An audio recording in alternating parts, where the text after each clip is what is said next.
Critical Blast, where pop culture gets blasted.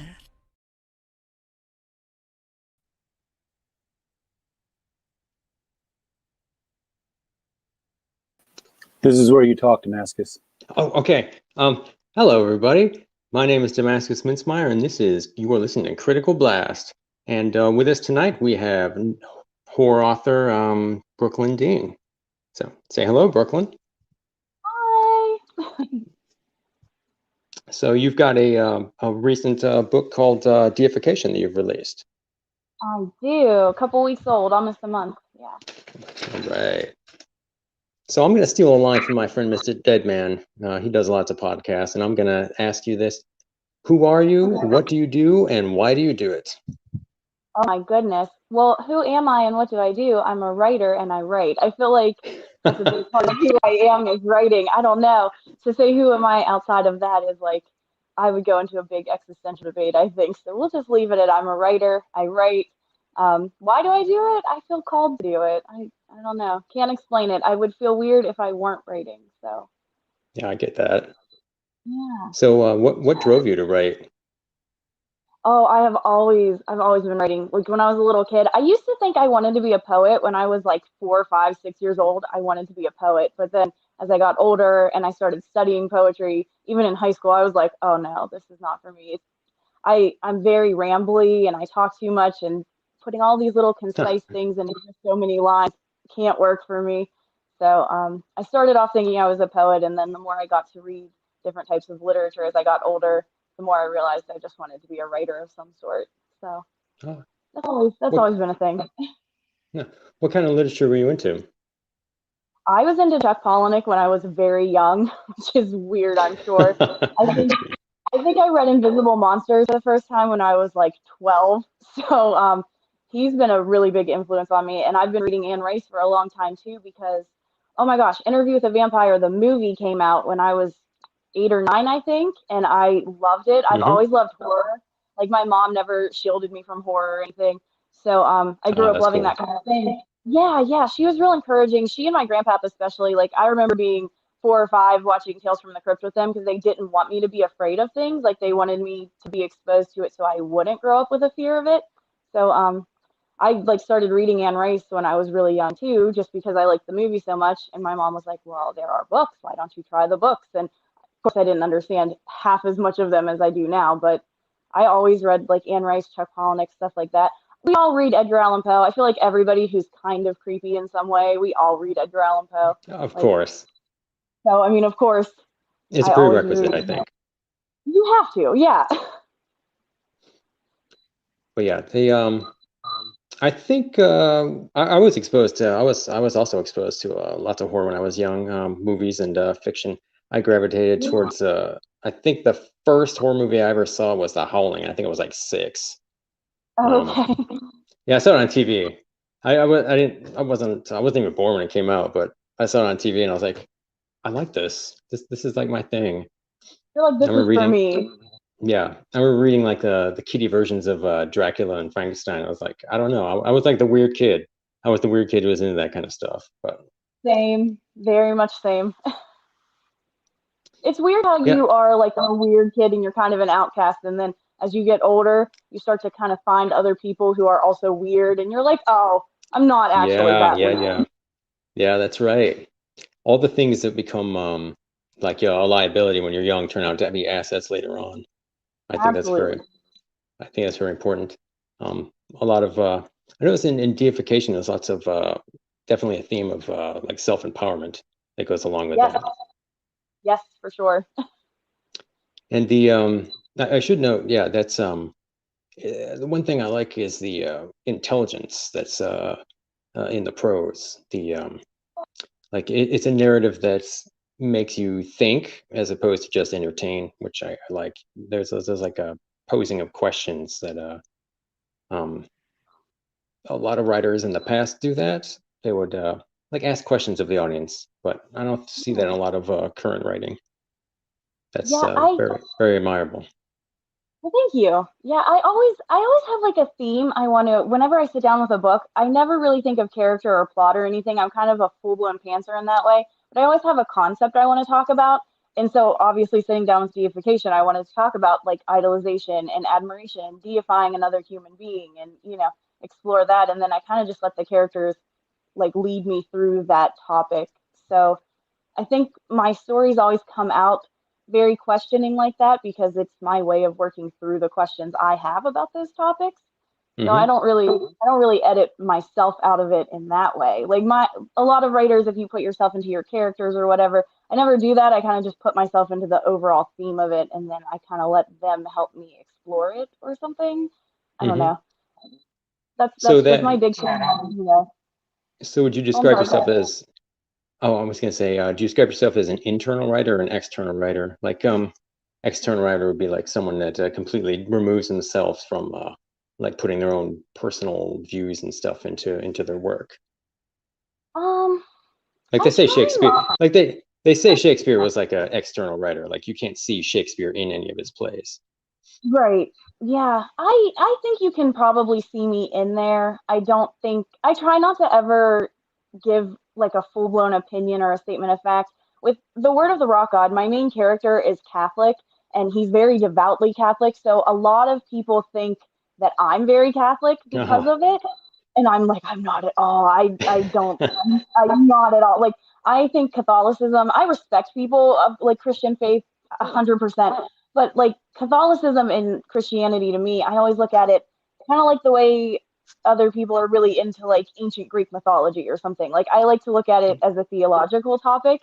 So Hmm. I don't think I'm in there a lot. Like I think I'm in there as far as I like this subject, I want to talk about this subject, but my personal stand isn't there at all because people end up thinking I'm very Christian when I'm not really. So I think Ah. I do a pretty good job of not putting myself in there.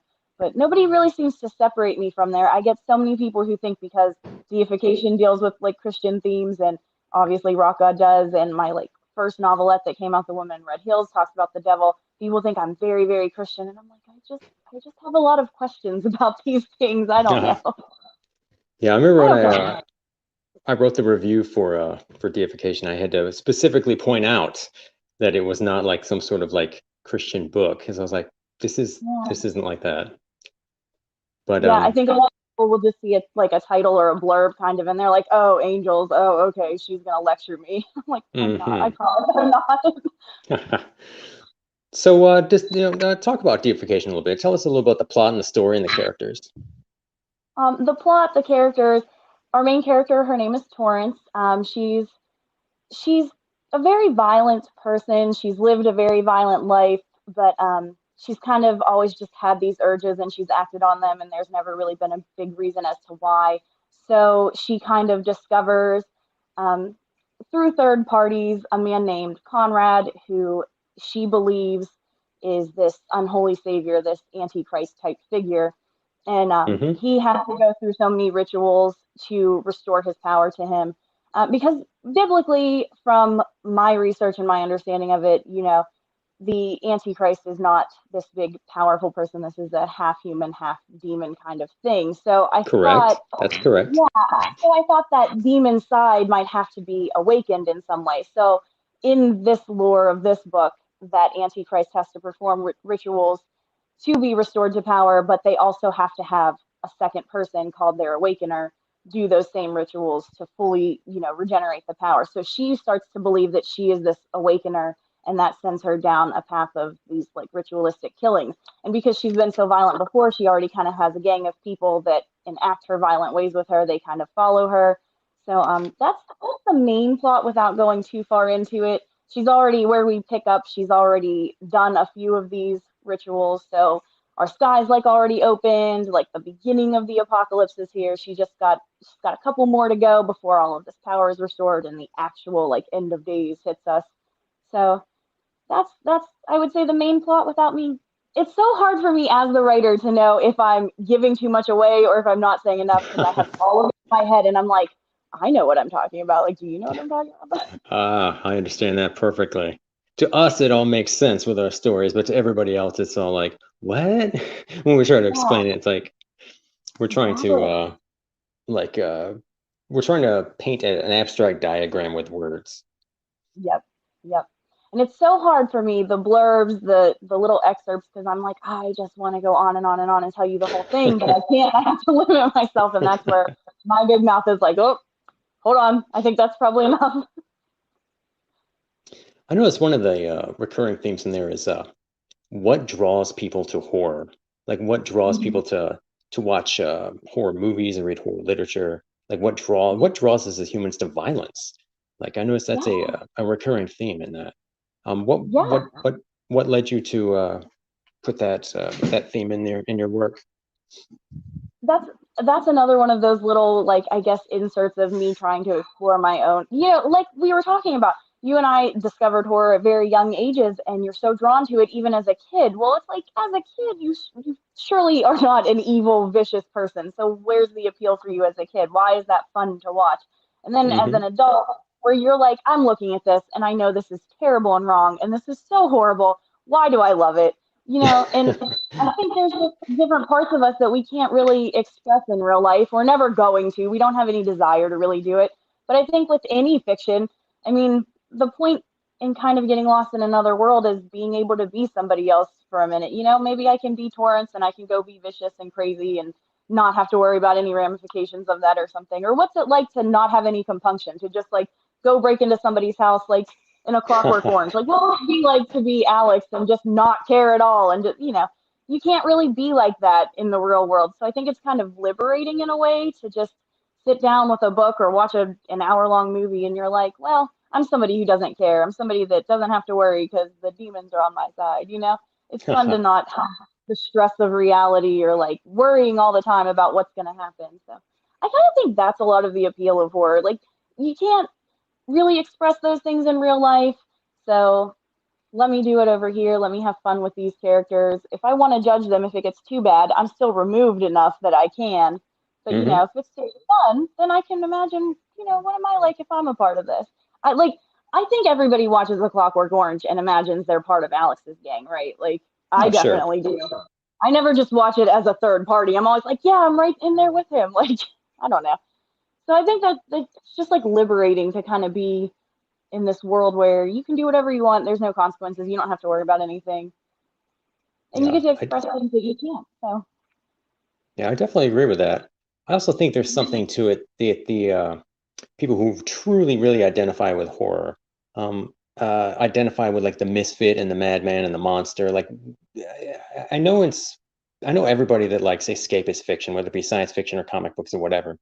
They they have a part of their personality that feels like a loner or a freak or what have you.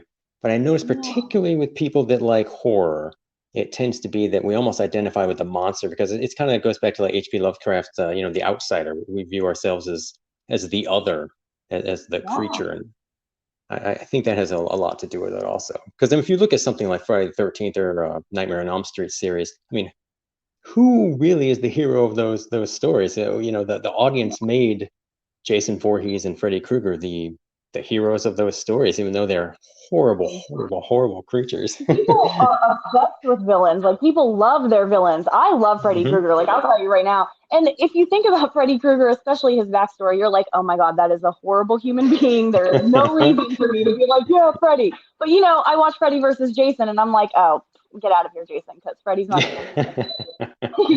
So yeah, and Rice, going back to that outsider, Anne Rice always says that like her big draw with writing vampires is that she feels like they represent the other and the outsider. So very interesting that you bring that up, because that's kind of common. I don't really consider Anne's writing horror. I guess it is, to some degree, but it's just interesting that you bring that up, because I know she's said that before too, where the vampire acts kind of as an outsider, where you're human enough, but there's something about you that maybe doesn't feel as human or correct in your humanity, So Right. yeah, I think you could substitute any horror villain or bad character for that same feeling.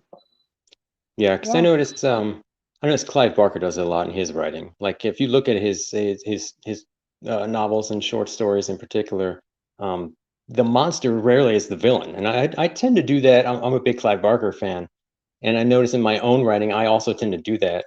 The monster is very rarely the bad guy in my story. Usually if there's a villain, it's human. Monsters usually are I tend to identify with them, so I don't make them villainous. Yeah, So that makes sense. You know what though? I don't know what made me think of this, but I remember when I first saw the Beowulf movie, I felt so bad for Grendel. Like I was like, I don't feel like I'm not celebrating that he's like beating the hell out of this poor creature. Like he just has a like Jacob ear and he's trying to sleep. Like I remember feeling so bad for him. So like yeah, I see that where it's kind of in I think it is in us as humans that like weird animalistic side still to kind of go out and conquer and be violent, but because we have a logical side, I think we can justify it and then it becomes worse somehow when we justify our cruelty. So yeah, true. I'm right there with you where like it's humans who can be monsters much more than actual monsters who just kind of exist as this weird thing that happened to them. Like they didn't ask to be that way most of the time. So True. And you can see that I can see that theme a little bit in deification, because Torrance is, I mean, she is, she's human, but she's vicious. I mean, yeah.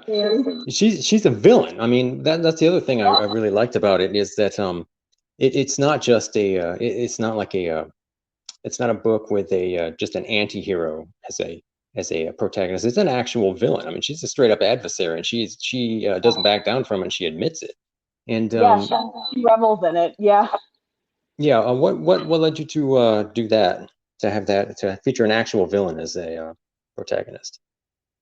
Really just the fact that my main character ended up being female. I always end up relating if there are movies that have a male and female character, in the main characters. I always end up finding myself relating to the male characters more. I feel like Hmm. the traditional roles of men and women I don't find myself fitting into them. I know a lot of people, like male and female, who do not fit into them at all. So I'm like, where True. are we in fiction? Like same thing. Like I've been talking about A Clockwork Orange. Like I remember reading that and just being like, why couldn't Alex have been a woman? Like I don't know. It's like, what would a woman do if she were leading this type of gang? Like, would she be as vicious? Of course she would be if she were that type of person.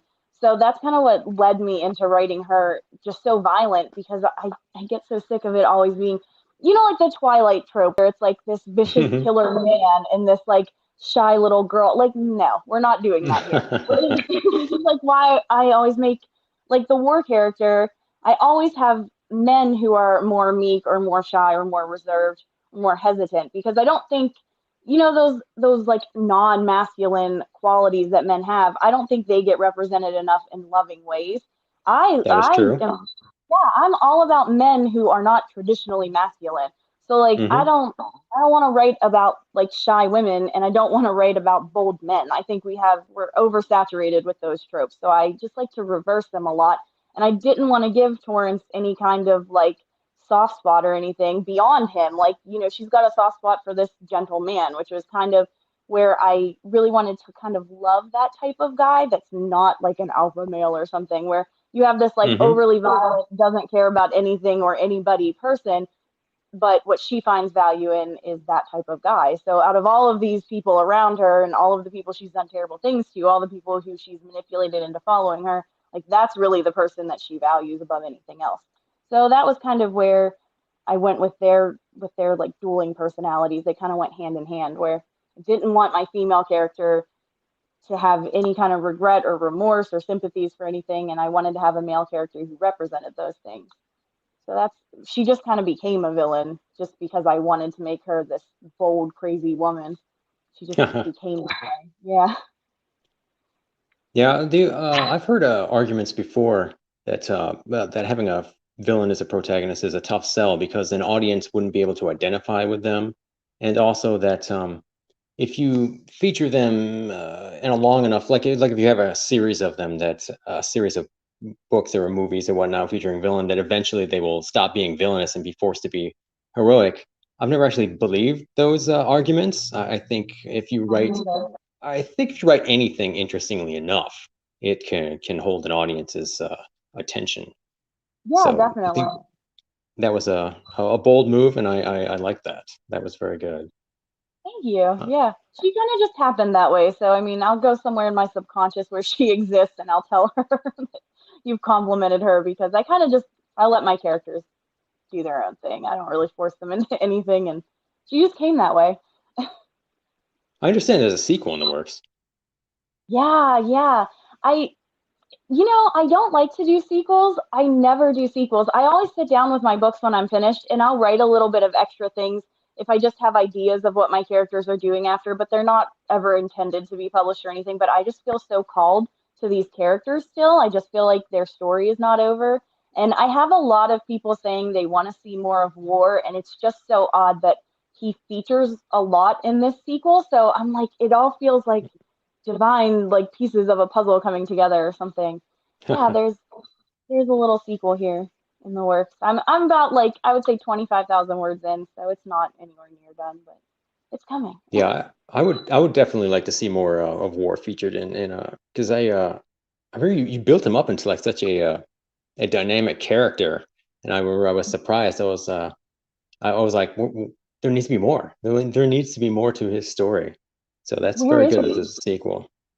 Yeah, he's in there a little more, and kind of his, we got a brief little piece of his beginning with Torrance, but not anything beyond like, oh, they initially met and then versus where they've been so far into their relationship. So there are like little segments there where we kind of see how their relationship developed.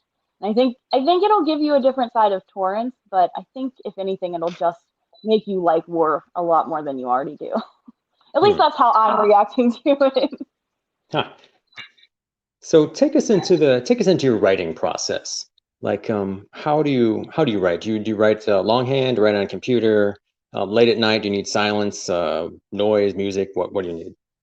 I write on my phone. I write everything on my phone. I can't write on, I've tried so hard to write on a laptop at a desk and be a normal person, and it's not there for me. I used to write in the bathtub. Like that was my big thing. I would go in the bathroom, shut the door, turn the lights off, couple candles, like set the tone, like submerge myself in super hot water. And it was just so easy to just sit there with the like screen right here and you can dive right into that other world because there's no distraction. It's just dark all around you. And then I moved recently and I hate this bathtub. Like I can't I I can't even get into why I hate it. It's such a ridiculous story. But I hate this bathtub. I can't bath in it. So I'm like, oh my God, how am I gonna write? I'm never gonna be able to write again. But now I kind of just weirdly I find if I stand up in my living room and I like pace in circles with my phone and I write, I can really write as long as I'm moving. Now, like which is weird because I used to just sit, in a bathtub. But now I Hmm. can't just sit on my couch or I can't just sit in bed or I can't sit at a desk because I feel like I'm just at my house and everything is so distracting. So if I'm up and I'm moving and I'm walking, it's almost like that You go in, walking. you go into that trance, that writer's trance. Yeah, for real. Yeah. Or if I'm driving, it's so irritating, especially when I'm trying to like listen to an audiobook because I want to focus on that story. But when I'm driving, my mind will start going and I'm like, oh no, I'm someone else and I'm trying to drive down the road. And then like there are times where I'll literally like pull over when I see a place where I can just stop and I'll just jot stuff down because I'm like, I can't forget this. I'm gonna forget it. So like I Oh don't really yes. have a it all just I, pops into my brain when it wants to come. It's very frustrating to be honest.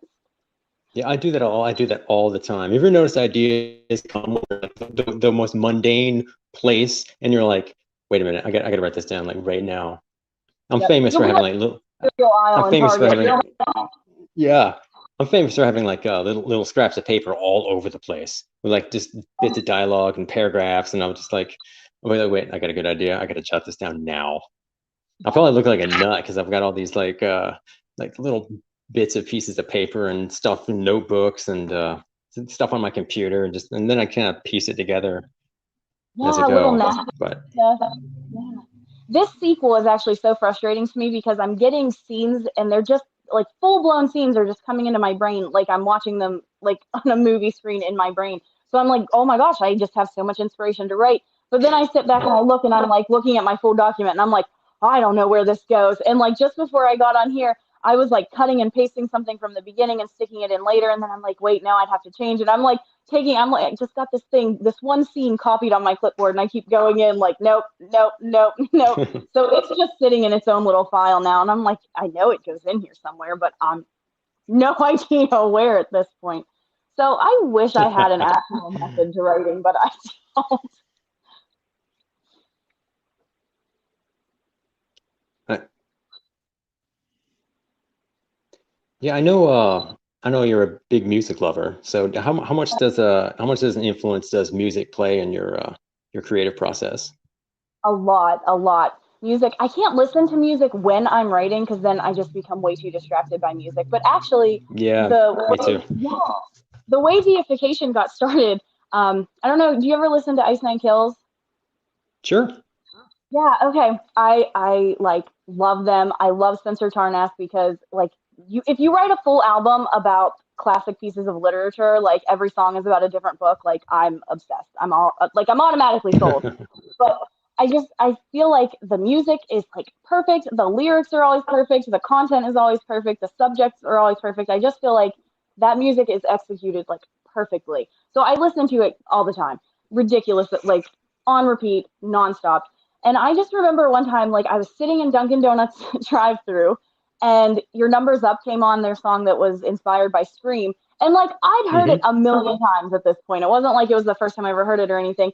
And I just remember thinking, like Spencer Tarnack has this like beautiful, wonderful voice, but then he's like saying these very vicious lyrics, and like when he goes into those like harsh vocals or the screamy things, like it's funny where you could almost picture him kind of scary, but like at the same time I've met him a few times at like shows and stuff, and he seems like such a nice, wonderful Hmm. person. So it's like, Cool. how can you be these two different people, you know?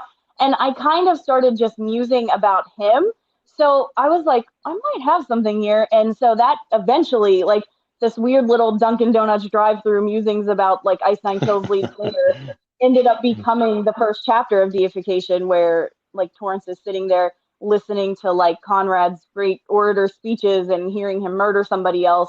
I was really inspired by like Spencer's music, where you're kind of listening to him pretend he's murdering people. So like, yeah, I just I get a lot of inspiration from musicians, a lot of inspiration from just a random song lyric will hit me and I can like write a whole story on it. I don't know. I don't know if it's just something about like art just being this constant revolving door of inspiration, you know, especially with Ice on Kills, where it's kind of like they're inspired by books and then my books are inspired by them, and it feels like this nice cool circle of creative inspiration or something. I don't know. But I love music. I've always loved music. That's another thing that, like horror, I've just always been, I really connect to it. And I'm not a musician. I've had people after Rock God ask me if I'm a musician because of the way Hmm. I describe like Max on stage and stuff. And I'm like, no, I just go to concerts. I don't know. What kind of music? What kinds of music do you find to be the most inspirational? I know you have Black Veil Oh, Brides. I love Black Veil Brides. And I know everybody that's like, I don't know why they're like like people look down on you for liking them or something. I feel like their lyrics are very powerful still. I'm all about lyrics. Like really, Hmm. I like heavier music. I like screamy vocals. I like those big heavy bass drums. Like I live for that kind of stuff. But if you give me a song and those lyrics are like, oh, just give me a song with good lyrics and I will Hmm. probably love. I'll be like committed to this band for life. So I mean, I like all genres of music with the exception of country. Like I can't ever get into country for some reason. Not to take Yeah. anything away from it. I mean, those people are talented. They write music, they write lyrics. Just I just never can find connection to it, I guess. Hmm. But yeah, I like any kind of music as long as the lyrics are good. I feel like lyrics are really important to me. Has to have good lyrics. Has to have something where you can like analyze it a little bit deeper. If the lyrics are kind of just what they are on the surface, doesn't really talk to me. Like I kind of like playing with the lyrics and trying to interpret them and trying to figure out what they might mean, you know? I like that. Hmm. Any music like that, I'm good with. Again, it goes back to the writing thing. It all is in the good Hmm. writing. Yeah, Like yeah. J Lo wouldn't have to shake her ass so much if she had good lyrics. That's what it You comes right know, down to. if she could write some poetry, she wouldn't have to. I agree. uh, I love seeing like emerging female horror authors. They're Yeah. voices that we need to have because there needs to be diversity because there's too many faux Stephen Kings running around out there writing about just the same thing over and over and over. But Yeah. have you ever run into any stigmas or like brick walls or anything about being like a female horror writer? Like from other people or just Yeah, in from the like writing? other people. Oh, just like anyone, like other writers, fans, anything. I had a weird interaction at the last book signing I did a couple weeks ago, actually, where I was told that men and women just view things differently. And so Yeah, and I anytime you hear that about anything, not just writing, not just horror, you're just like, oh no, like what's gonna follow this, you know? And it came across with like the follow up was Or like, oh my cat. To say hello. Yeah, but it was followed by like, oh, I wrote this really horrific sex scene, and women look at sex differently than men. So of course, every time a woman tries to write a sex scene, it's very romantic, and you can't really put that into horror and blah blah blah. And I'm like I had already been working on Deification sequel, and I won't say like the names of any characters for the sake of spoilers, but Mhm, there's a couple who murders another couple and then has sex afterwards, lying between the corpses, kind of mhm. licking blood and brains off of each other during the act. So I was like, I don't know. Is that me being romantic? Like, is that my female womanly romance coming out? I don't know. And she kind of looked at me and I'm like, genuine question. If that's romantic, then like you just blew my mind on genre because I didn't realize. So I do very recently just got hit with that weird stigma of you see things differently being a woman, so you can't write scary things. And I'm like, Uh, okay, news to me, I but think okay. my personal take is we're all people. Like we're all human beings in the end. It doesn't matter if you're a man or woman. It doesn't matter what race you are, what sexual orientation. Everybody brings their own humanity to the table when they tell a story. So I, Exactly. I Yeah, think like we uh, I all think have. it. Yeah. Oh, I'm sorry. I didn't want to interrupt you. No, I think there's a delay. My bad. Oh, No, all I right. just Wait. we all have brains, we all have minds, we all have the logical side of us. It's not like the like stereotypes of like women are more emotional and men are more logical. Like not always. Sometimes Mm-hmm. sure, but certainly not always. So I like I don't know. We all can have emotional sides. We all can have logical sides. We all can be scary sometimes. I mean, I don't think that has anything to do with your gender or your race or your sexual orientation or whatever. Like you're a human. You're multifaceted regardless of those things. So Mm-hmm. I agree with you there. Yeah, I don't know. I hate that though. It drives me crazy. So Stigma. what do you want readers to take away from your work? just just this story in particular, I would kind of hope the message you walk away with is kind of analyzing your own divinity. I kind of feel like there's some part of us, like whether it's God, whether it's the universe, whatever, there's some part of us as human beings that is very connected to that spiritual side, that essence. So I feel like we all have the ability to be our own creative, like, we don't have to keep hero worshiping everybody. We don't have to like love this famous actor more than anything and think he's the most talented thing ever. Like, why don't you look in the mirror and think that you're the most talented thing ever? Like, Mm-hmm. that was kind of my goal with exploring that concept in itself. I mean, absolutely still like praise other artists 100%, but don't forget to look at yourself and praise yourself too. Don't lose yourself to that. I kind of think we're in one of those God is dead kind of time periods, and so it's easy to sort of deify other humans if you don't have an actual deity to look at in that way. Whether again it's like God, the universe, whatever it might be. If you're kind of Mm-hmm. thinking it's just people and you die and that's it and there's nothing great to any of this, then it's easy to look at another person that you could admire and then kind of lift them on a pedestal sort of above yourself, which is where I think it starts to get like, don't do that. Just kind of look in the mirror and love yourself, be your own God. Like, that's kind of, it feels Yeah. like a weird thing to say love yourself at the end of a tale like Deification, but like that really was my goal. And like overall with my work, I really want like freedom for people, like however it comes, whether it's like some kind of weird independence or breaking out of a choice. Like with Rock God, I have this very Catholic character who is in an underground heavy band because I kind of wanted him to have a choice. Like, can you be moral or do you have to be immoral? And why can't you be both? Like, I get so sick of everybody defining us. Like, just I just want everybody to just be free. Like, as insane as it sounds in America, where freedom is the big thing, like Mm-hmm. none of us are really free. We're so held down by so many different stereotypes. I feel like by Labels. Too many labels, labels.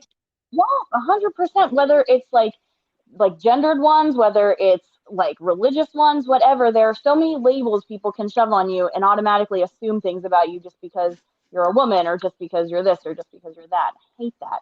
I wish we could all just kind of break free of all of those. And I feel like our capitalism system is kind of jacked up too, which is where I went into my dystopian novel with, where I feel like we're all really bound into a system where, you kind of almost have to work a job you hate if it pays you better, because you have to have money to be alive. Like, you can't just be alive and be a starving artist, Hmm. Like, well, I hate that too. I feel like we're so constrained both physically and spiritually and mentally by so many different factors in our lives. And like, I would just love through all of my books somehow to like awaken someone to, I don't know, like, can we do something? Can we overthrow the government here? Like, I don't know. There's so many different things, like, but I think it has to start with literature for like big things, for big ideas or big conceptualized changes to happen. It has to start with like a book or a movie or a song that sparks that idea in somebody's brain. And then, It has before in the past. I mean, absolutely. lots of writing in the past. 100 years ago, turn of the century, there wild ideas were transferred through literature, Yeah, and they yeah, were world, like, society changing. So huge. it's Yeah, something absolutely. something that it is something that has happened before, and I think you're right. I think it could happen again. Yeah, That I is, kind of think we need it. I'm not saying, oh, we all are terrible and, life is horrible, but I feel like we could have a little more happiness. Like, I don't feel like emphasis is put enough on happiness or passion. I feel like emphasis is kind of put on like money, success, like, are you married? Do you have a big house? Do you have the right amount of kids or whatever? Like, I don't feel like emphasis for success is put in the right places. I feel like somebody is succeeding if they just know who they are and they can go be happy and follow their passionate pursuits. I feel like that's real success. So I don't know. I just wish that we could emphasize happiness a little more in our culture than we do. yeah, I agree with that. Hmm. So let's see. Got time for some geek questions. Deep questions. Uh-oh. Yeah. Like, let's see. Like, favorite horror movie of Oh all time. no, don't make me pick. Don't make me pick. Okay, I love original Nightmare on Elm Street. Love original Nightmare on Elm Street. That's got to be like top choice. I love Sinister with Ethan Hawke. Absolutely love Sinister. Top choice movie. Oh my God, I can't pick a like. Okay, Demon Knight. Do you remember that old like Tales from the Crypt Demon Knight with Billy Zane? Yes. Oh my God, that That right was a there. If that fantastic. counts, That was an underrated movie right there. That was really absolutely. good. The old VHS copy that I used to watch when I was a little kid, and I met him at like a Steel City convention or something a couple years ago, and I got him to sign it, and it's like my prized possession. So probably Demon Knight is like my top choice. That was Sinister. I really liked Oculus, and I know like there's a lot of mixed feelings about Oculus. I thought it was Hmm. really good. I think that's up there too. I think that's in my top, but definitely like original classic Freddy Krueger Nightmare on Elm Street. That's up there. What'd you I What'd you know think of we're the gonna. What'd you think of the Nightmare on Elm Street remake? I didn't watch it. I don't watch remakes because I feel like I'm gonna end up and hate them. I watched the remake of Pet Sematary and I was like, I hate this. I hate it. I'm done giving remakes a shot. I'm done. I'm over it. And so I don't watch any remakes. I didn't watch the remake of The Craft, and like The Craft was like just my jam when I was a little kid because I was such a little weirdo and I wanted to be Nancy. So like I didn't watch that remake. I refuse to watch remakes. I gave Pet Cemetery a try and they failed. I refuse now. I love The Craft. We are the weirdos, mister. We are the weirdos. All right. So favorite non-horror movie? Favorite non-horror movie? I guess Edward Scissorhands, right? That doesn't count as horror. No, it Like doesn't. Edward Scissorhands. I That's knew that was probably going to my be the answer. I well, somehow because knew that was he's going to be the answer. he's huge on me. That's fine. I'm looking at me like a mirror. Yeah, he's like that's my all-time favorite movie. And Donnie Darko, I don't think that counts as a horror or anything, but I have Frank up above him too. So I think Donnie Darko's up there. And I Love You, Philip Morris. Have you ever seen that? I've not seen that movie, no. Oh my gosh, with Jim Carrey. Please, please go watch it. I promise. It's so worth the watch. Oh my God, it's the best movie ever. It's the best Jim Carrey movie ever, I swear. He actually is very versatile acting range. Yeah, definitely. And I watched those like interviews and stuff with him. I would follow him into the desert. I'm not gonna lie to you. I'm right there behind him. if you had to cast like stars as in deifications, if you had to cast the roles for deification was made as a movie, like who would you cast as the characters? Who would you cast as Torrance? Oh man, I don't know. I'm so not up to date on like pop culture or anything. I'm really like a 90-year-old woman in here. I still watch like old 80s movies and I listen to my underground music. Um, I think, okay, what was the girl's name? Katie Cassidy. She was on a couple like episodes of Supernatural in the Supernatural, earlier. right? Yeah, She yeah. played Ruby. Ruby, right? I think if we dyed her hair black, I think she could do it because she's very, very pretty. And when I picture Torrance, I picture somebody who is just like absolutely beautiful. Because, of course, you know, the biblical quote when God said, I am what I am, the Antichrist says, I am what I am not.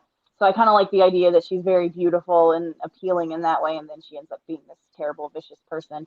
So I think I would put Katie Cassidy in there. She's just really pretty and she seems very charming. And then obviously she played a demon before, so I think she could do it. I think she could do the viciousness. Yeah, that sounds good. Was Supernatural an influence at all on deification? No, not really. I always like I worried about that because I love Supernatural so much. So I'm like, I don't know if it's gonna just look like if you write about an angel or you write about a demon, it's gonna look like you're pulling from the things that you love. But then I'm like, there are a million things I love that have angels and demons in them. And I tried not to go with any supernatural lore, but Supernatural pulls so much directly from the Bible that I'm like, how am I how am I not gonna, cross hairs with Supernatural sometimes when they're literally pulling things straight out of the Bible? So like my main influence was the Bible. Like I read the Bible a lot, not which is weird to say, not as a believer necessarily, but I really Mm-hmm. enjoy it. Like I feel like the tales in there, if you are not Christian and you just read that book as a work of fiction, like oh my gosh, it's so entertaining. I love the idea of like this God that creates angels and they have rules and there's a hierarchy of them and they're not allowed to interact with humans, but if they do interact in certain ways, they're punished for it. And then I don't know, the book of Enoch I like to read a lot, which is, a Bible book, but not a canonical piece of the Bible. So I pulled a lot of influence from that kind of thing. I don't know, with Supernatural, I don't think there's really. I'm trying to think because I love Misha Collins. Like Castiel is my favorite character, but like War was not inspired by Castiel at all. So like I wasn't really thinking about him when I was writing the Angels even. I don't know. It might have subconsciously, found its way in there because I've been watching that show since 2005. So it's kind of almost like a part of my personality at that rate. But I didn't purposely try to reference anything from there. Hmm. So how long have you been writing? Like I mean like professionally, I should say.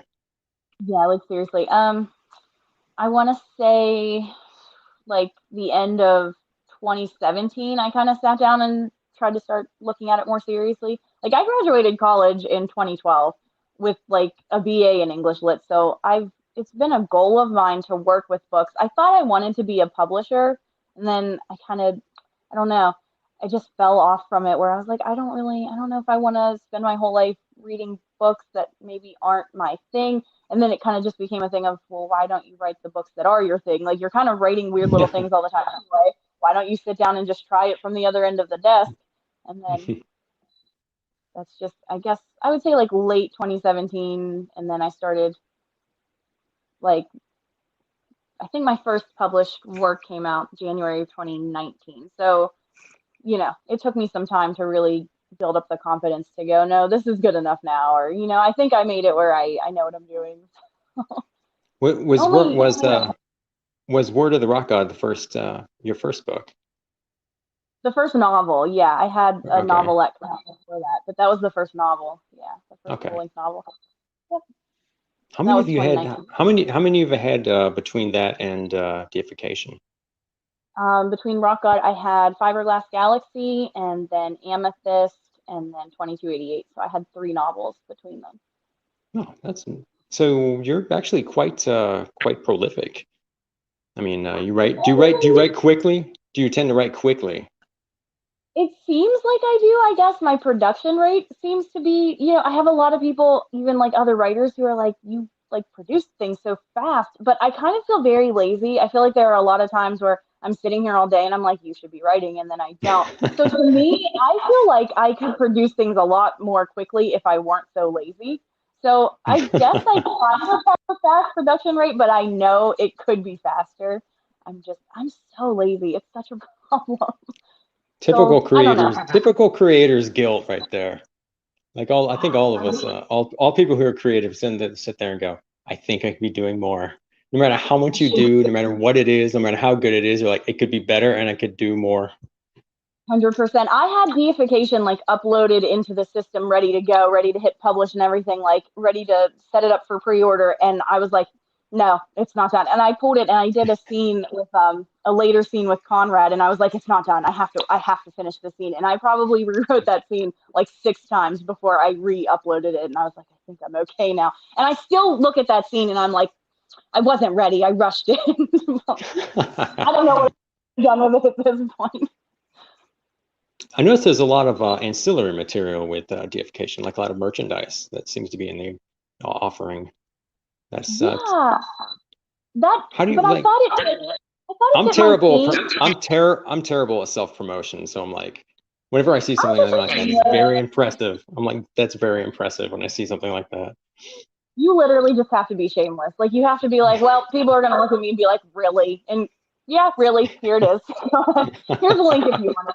But I felt like it just fit my theme with Deification. Like if I'm gonna be selling this story of like self-empowerment and be your own idol, well, I have like 3 drawers full of band shirts that I don't even wear. So why am I not? If this is my theme, like I should make my own shirts. And I have a whole drawer of them now that I'm probably never gonna wear. But felt on theme. Yeah. Okay. So let's say you bury a time capsule for 1,000 years. What Oh five no. things? Okay. What 5 things do you put in it to show a future, to have a future generation see what Brooklyn Dean, like what represents you? Okay. Definitely, we're going to have to throw a book in there or a bundle of books. We have to do the writer thing. Weirdly, I feel like if I could be one of those people, I want to put it in my will to like have my tattoos removed from my body when I die and like preserved. I feel like little weird emo kids could like hang my like dried tattoos up in their locker or something. So maybe we'll stick one of those in there. Something involving a cat, but like I'm a huge animal lover, so I don't want to put an actual cat in there. We'll put like maybe a picture of my cat in there. Oh no, what am I at? I'm at 3. Is this all I am? I'm just tattoos and cats and a couple books. I don't know. I really don't know. I guess we could throw my degree in there. I'm really proud of my degree. So we'll throw that down in there to, have some sort of like, she was crazy, but she was a little bit smart too. And oh no, what's my final thing? Maybe a box of hair dye. I change my hair a lot. I feel like that would give you a good idea. Feel like a big jug of like bright blue hair dyes in there. That's definitely me. Hair dye, tattoos, cats, and then a bunch of writing stuff. I feel like that's all I And just imagine someone like digs that up, opens it, and just imagine 5,000, 1,000 years, 5,000 years, they make like a religion out of it because they're like, what is this? It could happen. It's like bottom Stranger with things. cross, and they're like, it's a statue. I often wonder sometimes what archaeologists in the future will get wrong about our current society. I think I that think about all that a the lot. time. But you know what? I think where people are always like, oh my God, we don't care about your selfies. Nobody wants to see a picture of your breakfast. I'm like, yes, eventually down the road, somebody is really going to care about those breakfast pictures. Like, let people take pictures of their breakfast because, like, scientists of the future are going to be like, what was a day like in 2020? And they're going to be able to find all of these, Right. like, breakfast pictures. And, like, no, I think, like, documenting these, like, mundane parts of us, I think that's really important. Wouldn't you love to know, like, what a mundane ancient Egyptian morning was like? Like, yeah, we all would. We all wish we had a picture of that breakfast. Like, no, I'm with you on that.